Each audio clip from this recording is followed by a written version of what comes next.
আসসালামু আলাইকুম, সবাই কেমন আছেন? আশা করি সবাই অনেক ভালো আছেন। তো আমিও আল্লাহর অশেষ রহমতে এবং আপনাদের দোয়ায় অনেক ভালো আছি। তো চলে আসলাম কাঁথার নতুন একটা ভিডিও নিয়ে। আমার আরও 3টা কাঁথার অর্ডার আসছে, মোট 11টা কাঁথার অর্ডার আসছে। আমি 11টা থেকে কিন্তু 3টা কাঁথার অর্ডার অলরেডি কিন্তু দিয়ে দিছি। এখন বাকি 9টা কাঁথা আমার আছে। তো ভাবলাম যখন আরেকটা কাঁথা নিয়ে বসলাম তো এটা আপনার সাথে একটু শেয়ার করি। তো আমি এখানে কিন্তু একদম গাঢ় পিট কালারের একটা কাঁথা নিছি। তো এই কাঁথাটা আমি কিভাবে আর্ট করব, আমি কিন্তু এটা খুবই সিম্পলভাবে আর্ট করব, কিন্তু যাতে সেলাই করার পরে যাতে একটু গর্জিয়াস দেখা যায় সেটি আমি আপনাদের সাথে শেয়ার করব। ওই পর্যন্ত প্লিজ আমার ভিডিওটা ধৈর্য ধরে দেখবেন এবং লাইক দিবেন, শেয়ার করবেন। আর যারা আমাকে সাপোর্ট করছেন তাদেরকে তো অশেষ ধন্যবাদ। আর যারা এখন আমাকে সাপোর্ট করেননি প্লিজ আমার চ্যানেলটাকে সাবস্ক্রাইব করে দিবেন। তো এই যে আমি কিন্তু ইচ্ছা করলে এখানে সাদা পেন দিয়ে করতে পারতাম, কিন্তু সাদা রং পেন্সিলটা দিয়ে করলে হয় কি দাগগুলো অনেক মোটা মোটা হয়ে যায়। হয়তো বা এই কালো পেনটা দিয়ে ভিডিওতে বোঝা যাবে না। তারপর আমি একটু ক্লোজ করে আপনাদের দেখাবো। তো আমি ফার্স্টেই কি করব, কাঁথার যে চারপাশে বর্ডার আছে এটাকে আমি দাগ দিয়ে নিব। তো আমি এখানে কিন্তু এই যে কাপড় কাটার যে বড় স্কেল আছে, আমি আজকে এই স্কেলটা ব্যবহার করতেছি। তো আমি এখানে 1/2 ইঞ্চি গ্যাপ রেখে ফার্স্টে দাগ দিয়ে নিব।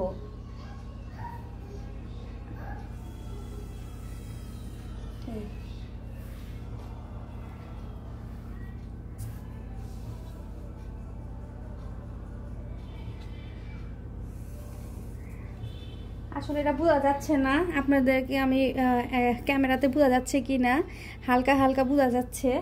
তো আমি এটা দাগ দিয়ে পরে আপনাদের দেখাচ্ছি। সরি গাইস, আমি এটা দিয়ে আসলে আর্ট করব না, কারণ ক্যামেরাতে কিন্তু কালো সাইন পেন দিয়ে আর্ট করাটা বোঝা যাচ্ছে না, যেহেতু এটা গাঢ় একটা পিট কালারের কাপড়। এটাকে আমার সাদা এই রং পেন্সিল দিয়ে আর্ট করতে হবে। আর দেখেন আমার ছেলে এটাকে কি করছে, এই হচ্ছে আমার ছেলের কাজ। আপনারা তো জানেনই আমার ছেলে দুষ্ট, মাশাল্লাহ সুস্থ আছে দেখি দুষ্টামি করে। আল্লাহকে সুস্থ রাখুক, ওর জন্য সবাই দোয়া করবেন আর ওর জন্য আলহামদুলিল্লাহ বলবেন। তো আমি এখন এটা দিয়ে আপনাদের আর্ট করে দেখাবো। আমি এখন এই সাদা রং পেন্সিলটা দিয়েই আমি এখানে মেজারমেন্টটা করে নেব। আমি একটু 1/2 ইঞ্চি গ্যাপ রেখে দাগ কেটে নিব। আমি এভাবে করে দেখেন এখন কিন্তু বোঝা যাচ্ছে যে আমি কিভাবে দাগটা দিছি। তো আমি এরকম করে আগে চারপাশে আমি দাগটা দিয়ে নিই।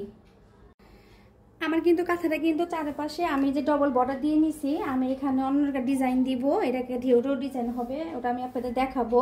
তো এখন কিন্তু কাঁথাটা কিন্তু আমি এখন লম্বালম্বিভাবে এখানে বিছিয়ে নিছি, যে সাইডটা লম্বা ওই সাইডটা আমি এভাবে বিছিয়ে নিছি। এখন শুধু আমি কিছু করব না, আমি শুধু এখন এই দাগ বরাবর সমান করে করে দাগ দিয়ে যাব। আমি এইভাবে করে সমান করে করে শুধু দাগ কেটে যাব।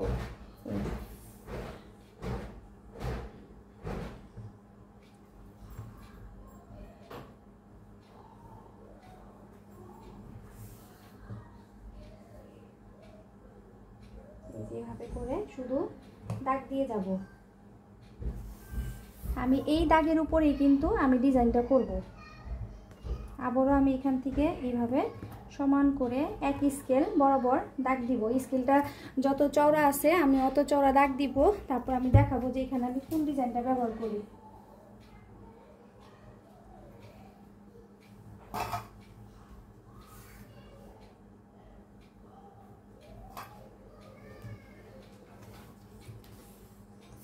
তো আমি 2টা দাগ দিয়ে দিলাম। তো আমি এখন বাকি কাঁথাটা দাগ দিয়ে নিই। আমি এই যে পুরা কাঁথায় কিন্তু এভাবে করে লম্বা লম্বা করে স্টেপ কিন্তু করে নিছি। লম্বা কাঁথাটা লম্বাভাবে আমি মানে পাতলাভাবে করিনি, আমি লম্বাভাবে করছি। এই যে তো আমি এখন এই স্টেপটাকে আরেকটু ঘন করব। ঘন করার জন্য আমি কি করব, মাঝখানে আমি আরেকটা দাগ দিব। যেহেতু আমার ডিজাইনটা এই লম্বার মধ্যেই হবে, লম্বা দাগের মধ্যে হবে, তো আমি এখন আরেকটা ডিজাইন দিয়ে নিব। তো আমি এখন দেখব যে আমার যে এই গ্যাপটা এটা কয় ইঞ্চি হয়েছে। তো আমার এটা গ্যাপটা কিন্তু প্রায় 1 ইঞ্চি আছে। তাহলে আমি এখানে 1/2 ইঞ্চি করে আবার মাঝখানে দাগ কেটে নিব। তো এটা আমি ইজিভাবে কিভাবে করব এটাও দেখাচ্ছি। তো এই যে 1/2 ইঞ্চি, আবার এখান থেকেও নিব আমি 1/2 ইঞ্চি, তাহলে আমার কিন্তু এই যে এখানে 1 ইঞ্চি হবে। তারপর আবার আমি এখান থেকে নিব 1/2 ইঞ্চি, তারপরে আবার এখান থেকেও নিব এই যে 1/2 ইঞ্চি। 1/2 ইঞ্চি প্রথম লাইনটা আমাকে একটু এভাবে মেজারমেন্ট করে নিতে হবে, তাহলে আমার সবগুলো দাগ একটু সমান হবে। এই 1/2 ইঞ্চি, আর এখান থেকেও আমি নিব 1/2 ইঞ্চি, আর এখানে শেষ মাথাতেও দিব 1/2 ইঞ্চি, তারপরে এই লাইনেও দিব আমি 1/2 ইঞ্চি। তাহলে কি হবে, আমার দাগগুলো একদম প্রত্যেকটা দাগ আমার সমান সমান হবে। যেহেতু এত চিকন কোনো মেজারমেন্ট আমার কাছে নেই, আমি চাচ্ছিলাম আমার দাগগুলো যাতে খুবই সুন্দর আর সমান হয়। তো এই যে আমি 1/2 ইঞ্চি বরাবর এখন এই পাশে একটা দাগ দিব আর এই পাশে একটা দাগ দিব। এই দেখেন আমার দাগটা কিন্তু ঘন হয়ে গেল। এখন আমি এইটাই ফলো করে আবার এখানে আমি এক স্কেল দাগ দিব, আবার এখানে যে দাগটা আসবে এখান থেকে আবার আমি এইভাবে এক স্কেল করে দাগ দিব। তো আমি দাগটা দিয়ে আপনাদের দেখাচ্ছি।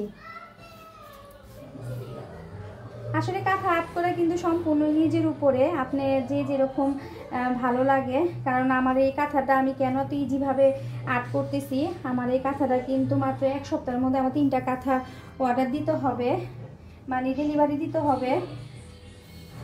আসলে আমি কিন্তু কথা বলতে চাই একটা, আমার কথা বের হয়ে যায় একটা, আপনারা একটু ক্ষমা দৃষ্টিতে দেখবেন। তো এই দেখেন আমি কিন্তু এটা মেজারমেন্ট করে নিছি। তো এখন কিন্তু আমি আর কোনো এখানে মেজারমেন্ট করব না। আমি এখন কি করব, এই দাগ ধরে এখান থেকে এখন এইভাবে একটা করে দাগ দিয়ে নিব।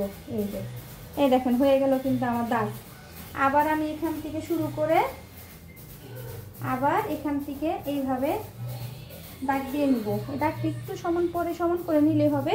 তো আমি এরকম করে আমি পুরো কাঁথাটা কিন্তু লম্বা স্ট্রিপ দাগ দিয়ে নিব। আমি যে পুরো কাঁথাটার মধ্যে কিন্তু এই যে এইভাবে করে স্টেপ করে নিছি। তো আমার এখানে কিন্তু টোটাল লাইন আছে 46টা। তো আমি এখন এই কাজটা মিডিল থেকে করার চেষ্টা করব। তো 46কে যদি আমরা অর্ধেক করি তাহলে হয় 23 লাইন। তো আমি এখানে দেখব 23 লাইনটা মাঝখানে কোথায় আছে। তো আমি এখান থেকে ঘর গুনে নেব, 1 2 3 4 5 6 7 8 9 10 11 12 13 14 15 16 17 18 19 20 21 22 23। এটা হচ্ছে আমার এই যে মিডিল। আসলে এটা ছোটো হয়ে গেছে, তো এটার জন্য এটা ভেঙে গেল, সমস্যা নেই। আমি এটাকে এই যে এইভাবে টান দিব সুতাটা, যে সুতাটা এইভাবে টান দিলে এই তো এই যে এখানে কাগজটা এই যে এইভাবে খুলে ফেললেই আবার টান দিব। আমাকে আবারও কিনে নিয়ে আসতে হবে, আসলে অনেকটি ছিল ঘরে। আমার ছেলে কোথায় কোথায় দেখেন এইভাবে টান দিলে এই যে রং পেন্সিলের মুখটা এই দেখেন বের হয়ে গেছে। তো আমি এখানে কিন্তু এই যে মেজারমেন্ট করে নিছি। তো আমার এখানে যে কিন্তু 23 ঘর হয়েছে। তো আমি এখান থেকে চেন 4-এর মতো করে তুলবো। তো আমি একটু দাগ দিয়ে নিই, এই এতটুকু করব। তারপরে এখানে আবার 1 ঘর বাদ দিয়ে একটা চেন বাদ দিয়ে তারপর 1 2 3 4 5টা দিছি। তাহলে আমি এখন মাঝখানে দিব 1 2, এখানে দিব 3টা, আবারও এখানে দিব 1 2 3টা, তারপরে আমি আবার এখানে দিব একটা, এখানে দিব একটা। এখন যদি আমি এরকম করে চেন 4টা উঠাই তাহলে কিন্তু আমার চেনটা একটু কম দেখা যাচ্ছে, ঠিক আছে। তাহলে আমি কি করব, আমি চেন আর একটু এতটুকু বাড়িয়ে নিব। তখন আমি যখন এই পুরা কাঁথাটা সেলাই করব তখন কিন্তু আমার ঘরগুলো দেখতে খুবই সুন্দর লাগবে। তো আমি এটা সেলাইটাও আপনাদের সাথে শেয়ার করব। সেই পর্যন্ত আপনারা আমার সাথেই থাকবেন, আমার ফুল ভিডিওটা দেখবেন। ভালো লাগলে অবশ্যই চ্যানেলটা সাবস্ক্রাইব করবেন, লাইক দিবেন, শেয়ার করবেন। তো চলেন আমি দেখাচ্ছি যে আমি কাঁথাটা কিভাবে সেলাই করব। তো গাইস এই যে দেখেন আমি কিন্তু চারপাশে 2 লাইন কিন্তু এইভাবে করে সেলাই করে নিয়েছি। আর এখানে একটু ডিজাইন দেওয়ার জন্য আমি এখানে একটু ওই যে চেন 4 বলে এই চেন 4 দিছি। আমি চারপাশে এরকম করে চেন 4 দিয়ে নিছি। তবে এখানে কিন্তু আমাকে আরেকটা লাইন দিতে হবে, ওইটা আমি সবার লাস্টে দিব, এখন দিব না।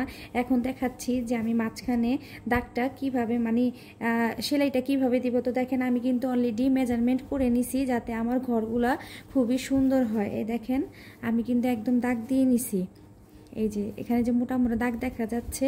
তো আমি দাগগুলো দিয়ে নিছি। তো আমি এখন দেখাবো যে আমি এই সেলাইটা কিভাবে দিব। তা আমি ফার্স্টে এখান থেকে যতটুকু দূরে সম্ভব আমি সুইটা এখানে ঢুকিয়ে নিব, এই যে শেষ মাথা পর্যন্ত।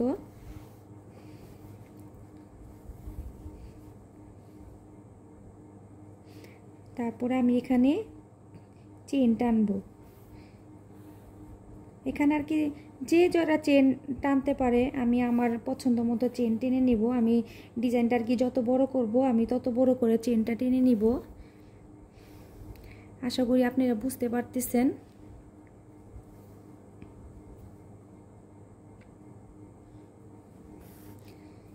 এই তো এই চেনটা কি মানে এই ডিজাইনটা কিন্তু একটু বরফির মতো উঠবে যখন আমার কাঁথাটা হয়ে যাবে, বা আমি 2-3টা লাইন যখন করব তখন বোঝা যাবে যে আমার লাইনটা একটু বরফি বরফি টাইপের হচ্ছে।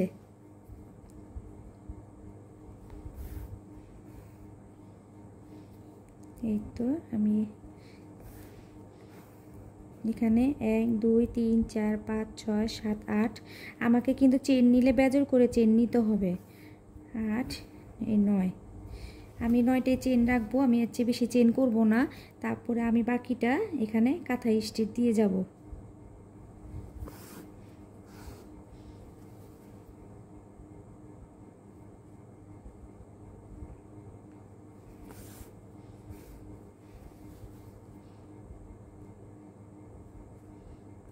নিচের থেকে কিন্তু ফোরটা একদম অল্প করে উঠাতে হবে, আর উপরে ফোরটা একটু বেশি করে উঠাতে হবে। দেখেন আমি নিচে ফোরটা কিন্তু একদম অল্প উঠাচ্ছি, আর উপরে ফোরটা একটু বেশি দিচ্ছি, যাতে ডিজাইনটা খুবই সুন্দর মনে হয়। কারণ এটা যে মানে ডিজাইনটা কিন্তু এখন বোঝা যাচ্ছে না, কারণ আমি যেহেতু সাদা লাইন দিছি, এটার জন্য আমার সাদা সুতা লাইনটা কিন্তু অতটা মানে ফুটতেছে না। যখন আমি এটা হয়ে যাবে আমার পুরোটা, তখন কিন্তু আমার এই লাইনটা দেখতে খুবই সুন্দর দেখা যাবে।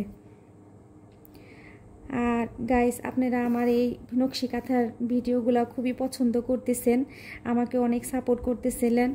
আসলে আমি ভাবতে পারিনি যে আমি কুরশি কাটার কুরশি কাটারও আমি অনেক ছাড়ছি। এর আগে আমার মেয়ের একটা হেয়ার ব্যান্ড বানিয়েছিলাম উল দিয়ে আর কুরশি কাটা দিয়ে, ওটাও আপনারা আমাকে অনেক পছন্দ করছেন। আর আমার এই নকশি কাঁথার যে সেলাইগুলা ডিজাইনগুলা এগুলোও কিন্তু আপনারা অনেক পছন্দ করতেছেন। আসলে আমি কখনো ভাবি নাই যে আমি আপনাদের কাছ থেকে এতটা সাড়া পাবো। আমি কিন্তু শখের বিষয়ে আমি এই কাজটা শুরু করছি। আমার আসলে অনেক দিনের ইচ্ছা ছিল যে আমি একটা নিজস্ব ইউটিউব চ্যানেল খুলবো। তো ভয় পাচ্ছিলাম যে কিভাবে করে কি করব না করব, কিভাবে করব। তো আমি বেশিরভাগই যখন অন্যান্য ইউটিউবারদের ব্লগ দেখি, তখন আমি অনেক চিন্তা ভাবনা করলাম যে ওরা যদি পারে তাহলে আমি কেন পারবো না। তো যাই হোক, আসলে সাপোর্ট ছাড়া তো কখনো কিছু হয় না। তো আমার হাজবেন্ড কিন্তু ফার্স্টে আমাকে সাপোর্ট করে নাই, ও এটাকে মানে অনেক নেগেটিভভাবে নিছিল যে না এগুলো করা ভালো না, এটা কইরো না, এটা সেটা। যখন উনি দেখলো যে না আমি নিজে নিজে একটা কিছু করার উদ্যোগ নিছি, তখন কিন্তু আমার হাজবেন্ড কিন্তু আমাকে অনেক সাপোর্ট করছে। আজকে ওনার সাপোর্ট পেয়েই কিন্তু আমি এত দূর আসছি। আমার ছেলে মেয়েও আমাকে অনেক সাপোর্ট করছে, বিশেষ করে আমার মেয়ে। আর আমার মেয়ের টিচার, ও আমাকে অনেক সাপোর্ট করছে। আমি কিন্তু ইউটিউবের সম্পর্কে কিন্তু কিছুই জানতাম না।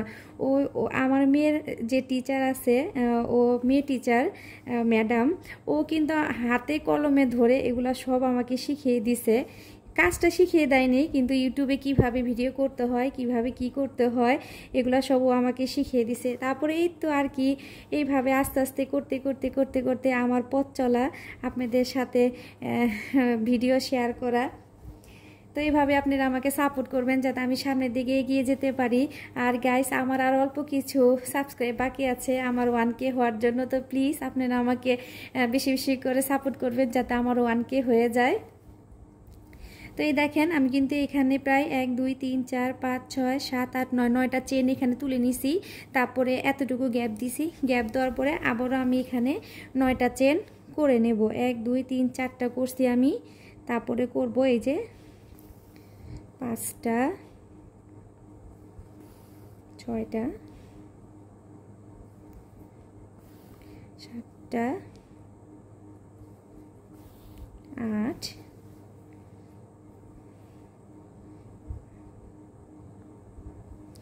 এই হচ্ছে নয়। আর আমি কিন্তু কাজটা কিন্তু একদম মিডিলের থেকে করতেছি। মিডিল থেকে করলে হবে কি, আমার যে বরফি ডিজাইনটা পুরাটা কাঁথার মধ্যে কিন্তু খুব সুন্দর একই রকম হবে, মানে কোনোটা কম বেশি হবে না। আমি যখন আর কাঁথার মধ্যে একটা ভাঁজও পড়বে না।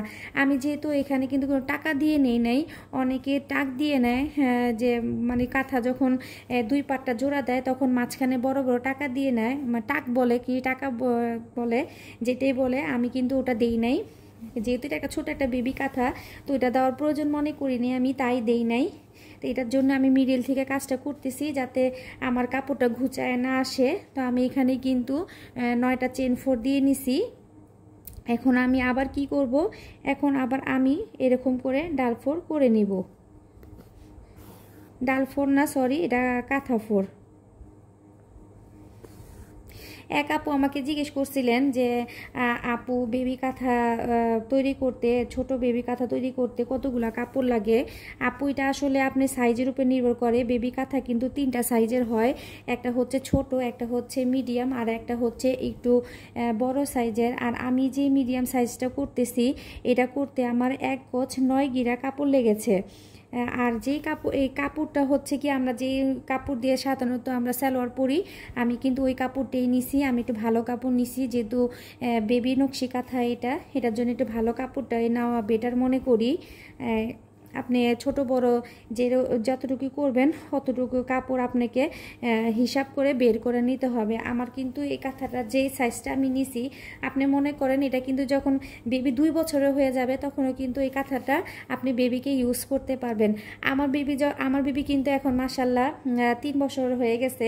আমার বেবির কাঁথাগুলা যখন আমি তৈরি করছিলাম তখন কিন্তু অনেক বড়, মানে এই সাইজটাই করছিলাম, যে আমার বেবিকে কিন্তু আমি এখন ওই কাঁথা ইচ্ছা করলে ব্যবহার করতে পারি, কিন্তু আমার বেবির প্রয়োজন পড়ে না। কারণ হচ্ছে কি, আমার বেবি কিন্তু শুরুর থেকে ডাইপার পরে ঘুমায় রাত্রেবেলা।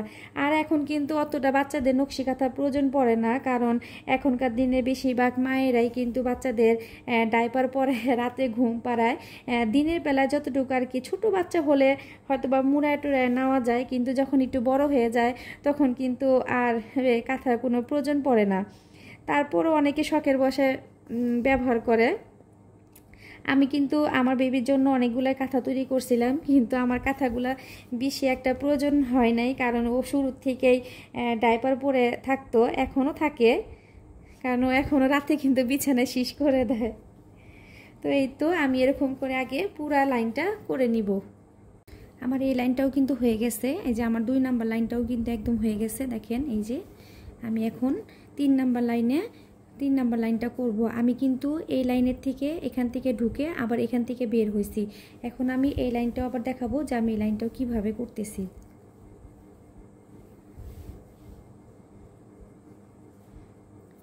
তা আমি এখানে আবারও বেশি না, একটা করব, একটা না 2টা করতে হবে এই। তারপরে এখন আবার আমি এখানে 7টা চেন করে নিব।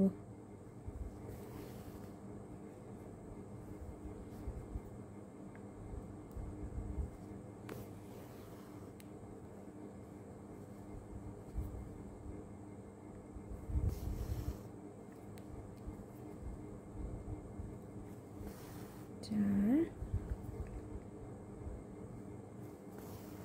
5, 6,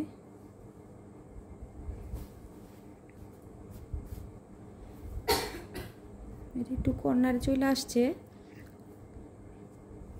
যাক সমস্যা নেই। 1 2 3 4 5 6 আর একটা করে নেব, এই হচ্ছে 7। এই দেখেন এখন কিন্তু আমার এটা এইভাবে ডিজাইনটা আসছে। ক্যামেরা ততটা বোঝা যাচ্ছে না, কিন্তু খালি চোখে কিন্তু এটা খুবই ভালো লাগতেছে। আবার এখানে আমি কটা দেব, এখানে দিব 5টা, আবার এখানে দিব 5টা, আবার এখানে দিব 3টা, এখানে দিব 3টা, তারপর এখানে দিব 1টা। তারপরে এমন করলে কিন্তু আমার ডিজাইনটা একটু অন্যভাবে, একটু বরফিভাবে উঠে যাবে। তো আমি এই লাইনটাও করে নিই, তারপর আবার দেখাবো আপনাদের। আমার একটা লাইন কিন্তু পুরো হয়ে গেছে। এই যে আমি কিন্তু মাঝখান থেকে এই যে 9টা করে চেন টেনে নিয়েছি। তো আমার একটা লাইন যখন শেষ হয়ে গেছে তখন আমি পাশের যে লাইনটা আছে, আমি এখানে আর সুতাটা ফিনিশ করব না, যেহেতু আমার অনেক সুতা রয়ে গেছে। এখন আমি পাশের ঘরে চলে আসব।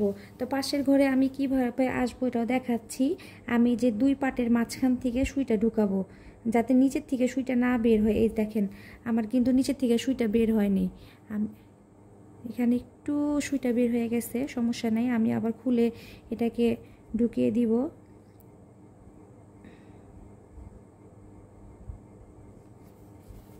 এই যে আমার সুইটা কিন্তু বের হয় নাই।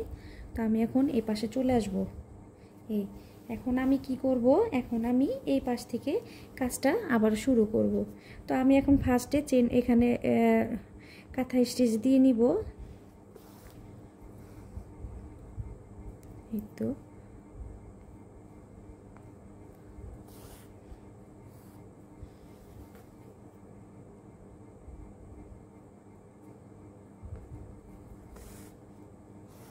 তো এই যে আমি দেখেন এখানে কি দেখাচ্ছি, এখানে কিন্তু আমার যে 9টা চেন আছে, আমি নিচে থেকে একটা চেন ছেড়ে দিব, উপর থেকে একটা চেন ছেড়ে দেব। ছেড়ে দেওয়ার পরে মাঝখানে যে 7টা চেন আছে, আমি এখানে কিন্তু সেই 7টা চেন এখানে করব। তা আমি এখন 7টা চেন এখানে করে নিই। একটা, দুইটা,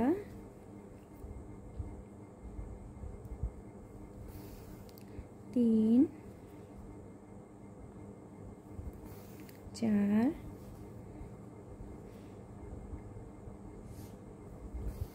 পাঁচ, ছয়, এই হচ্ছে এই 7। এ দেখেন আমার কিন্তু দেখা যাচ্ছে মাঝখানে লাইনটা একটু বড় হয়েছে, তারপর লাইনটা ছোট। আবার যখন আমি এই পাশেরটা করব তখন সেম এই মাপটাই আবার আমি এখানে বসাবো। এখন আমি আবার ওই উপর পর্যন্ত এটাকে আমি এই কাঁথা স্টিচ করে যাব।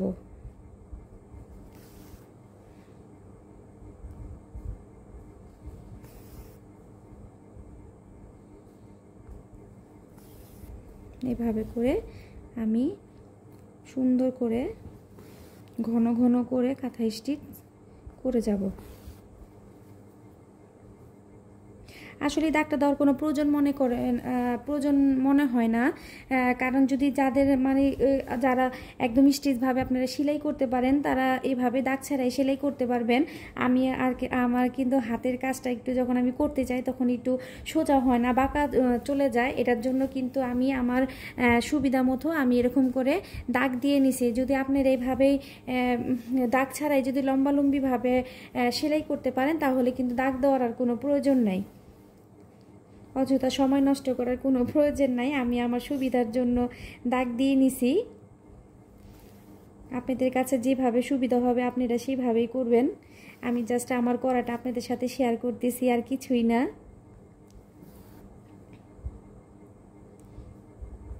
এই তো আমি এভাবে করে আবারও উপরে চলে আসব।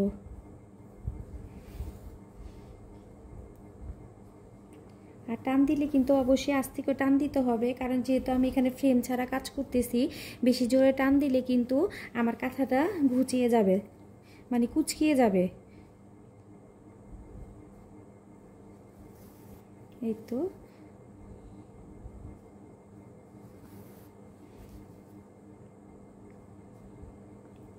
এই যে দেখেন আমি কিন্তু এখানে আরেকটা ঘর এখানে ছেড়ে দিলাম। তারপর আমি এখন কি করব, মাঝখানে আমি আবারও 7টা চেন করে নিব। একটা, দুই, তিন, চার, পাঁচ, ছয়, এই হচ্ছে 7। এই দেখেন আমার কিন্তু এই যে আমি নিচে যেরকম করেছি আমি কিন্তু এখানেও সেভাবে করেছি। তো আমি এখন পুরোটা লাইন করে নিই। তো এই দেখেন আমি কিন্তু অলরেডি কিছুটা সেলাই করে ফেলছি, আমার ডিজাইনটা এভাবে উঠবে। আসলে আমি ঘরটা দিয়ে চাচ্ছিলাম 5টা, কিন্তু আমি এখানে 5টা ঘর দেই নাই, যেহেতু আমি এখানে চেনটা খুবই অল্প নিছি। তো আমি এখানে যদি 5টা লাইন দেই তাহলে আমার বরফিটা সুন্দর আসে না, এটার জন্য আমি এখানে 3টা লাইন দিয়ে করছি। তো এই দেখেন আমি পুরো কাঁথাটা দেখাচ্ছি। আমি মাঝখান থেকে কাজটা শুরু করছি যাতে আমার আর কি কাপড়টা কুচকিয়ে না থাকে, আমার প্লেনভাবে কাপড় উঠবে।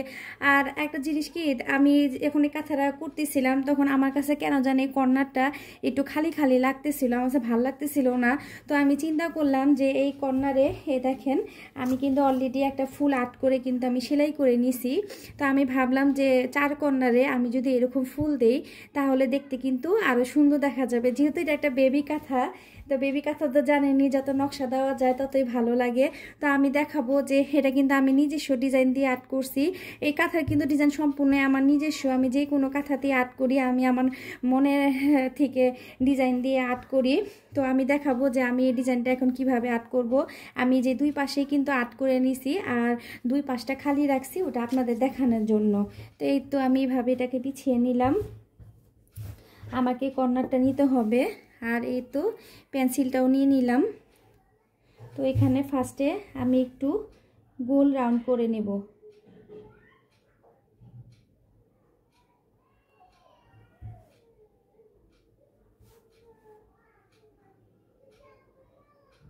এই তারপর আমি এখানে পাতার মতো করে নেব।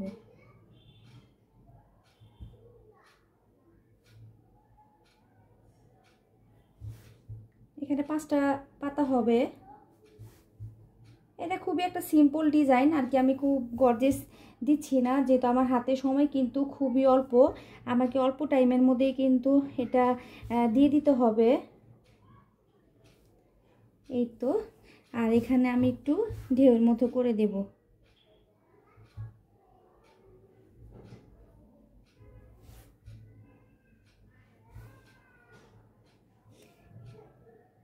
এই তো আমার ডিজাইনটা কিন্তু হয়ে গেছে। আমি এরকম করে আরেক পাশেও আমি ডিজাইনটা এঁকে নিব। আর এই দেখেন, এটা কিন্তু সেলাই যখন আমার করা হয়ে যাবে তখন কিন্তু এই যে ঠিক এরকম ডিজাইন হবে। এই দেখেন, ঠিক এরকম ডিজাইনটা হবে। তো গাইস, আপনাদের কাছে কেমন লাগছে আমাকে অবশ্যই কমেন্টের মাধ্যমে জানাবেন। আর আমার হাতের কাজগুলো আপনাদের কাছে কেমন লাগতেছে এটাও আমাকে জানাবেন। আমি এরকম নতুন নতুন কাঁথা ডিজাইন নিয়ে আসবো। আমার কিন্তু অলরেডি আরও অনেকগুলো কাঁথা আছে। এই দেখেন, আমি এই যে কাঁথাগুলো, এই যে এখানেও কিন্তু অনেকগুলা কাঁথা আছে। আমি কিন্তু এগুলাও যখন বানাবো ওইগুলাও কিন্তু আপনাদের সাথে শেয়ার করব। এটা ম্যাজেন্টা কালার, এটা মিষ্টি কালার, এটা হচ্ছে এটা কি বলে, এটাকে পার্পল কালার বলে, আর এটা হচ্ছে একদম নেভি ব্লু কালার। তো আমি প্রত্যেকটা কাঁথার মধ্যে কিন্তু আমি সাদা সুতা দিয়ে কাজ করব, কারণ সাদা তো আমার সবসময় ফেভারিট একটা কালার, আমি সাদা খুবই পছন্দ করি। এই তো গাইস, আমার এই ভিডিওটা আপনাদের কাছে যদি ভালো লাগে তো অবশ্যই আমার চ্যানেলটাকে সাবস্ক্রাইব করবেন, লাইক দিবেন, শেয়ার করবেন, আর কমেন্টের মাধ্যমে অবশ্যই আমাকে জানাবেন যে আমার হাতের কাজগুলো আপনাদের কাছে কেমন লাগতেছে। আর আজকে তো এই ভিডিওতে আমি আপনাদের এই ফুল কাঁথাটা কাজ দেখাতে পারবো না। তো আমি যখন এটা একদম আমার রেডি হয়ে যাবে তখন কিন্তু আমি আপনাদের আমার নেক্সট ভিডিওতে আমার এই কাঁথার কাজটা কেমন হয়েছে ওইটা কিন্তু আমি আপনাদের সাথে শেয়ার করব। তো এই পর্যন্ত সবাই ভালো থাকবেন, সুস্থ থাকবেন, আমার জন্য দোয়া করবেন। আল্লাহ হাফেজ, আসসালামু আলাইকুম।